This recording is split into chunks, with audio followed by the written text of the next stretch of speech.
দিল্লি মহিলা কমিশনের চেয়ারপারসন স্বাতী মালিওয়ালের বক্তব্য ছিল খুবই হৃদয় বিদারক।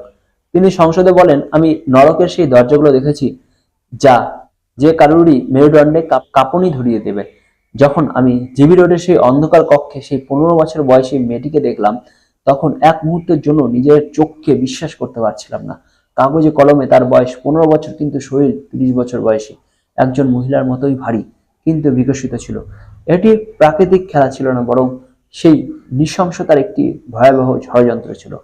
তদন্তের সময় যে সত্যটি উঠে এসেছিল তা হৃদয় বিদারক। মাত্র 9 বছর বয়সী মেয়েটিকে অপহরণ করা হয়েছিল। বছরের পর বছর তাকে অন্ধকার ঘরে বন্দি করে রাখা হয়েছিল এবং প্রতিদিন অক্সিটোসিন ইঞ্জেকশন দেওয়া হয়েছিল। আপনি কি জানেন কেন?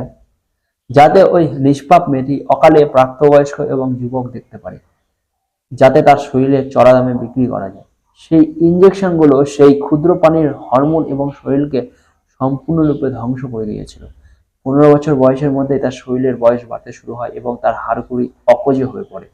মেয়েটি কাঁদতে কাঁদতে ব্যাখ্যা করলো যে তার শরীরে সুই ঢোকানো হয়েছিল। তখন সে অসহ্য ব্যথা অনুভব করত, কিন্তু যদি সে চিৎকার করতো তাকে আরো মারধর করা হতো এবং ওষুধ দেওয়া হতো। সেই নিষ্ঠুর লোকেরা কেবল তার শৈশব কেড়ে নেয়নি, বরং রাসায়নিকের সাহায্যে তার শরীরে একটি যন্ত্র পরিণত করেছিল। আমরা যখন তাকে উদ্ধার করি তখন সে কাঁপতে কাঁপতে কেবল একটা কথাই জিজ্ঞাসা করে, দিদি, আমার শরীর কি আর কখনো আগের মতো থাকবে? আমার মা কি আমাকে চিনতে পারবে?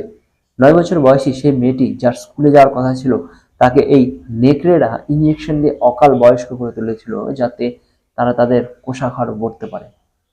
জিবি রোডের উঁচু দেওয়ালে আড়ালে লুকিয়ে থাকা এই ভয়াবহ বাস্তবতা। সেই দিনই আমি প্রতিজ্ঞা করেছিলাম যে আমি এই মাফিয়াদের, যারা এই ইঞ্জেকশন দেয় এবং শৈশব হত্যা করে, তাদের শান্তিতে থাকতে দেব না। এই লড়াই চলতে থাকবে যতক্ষণ না প্রতিটি পুতুল নিরাপদে থাকে।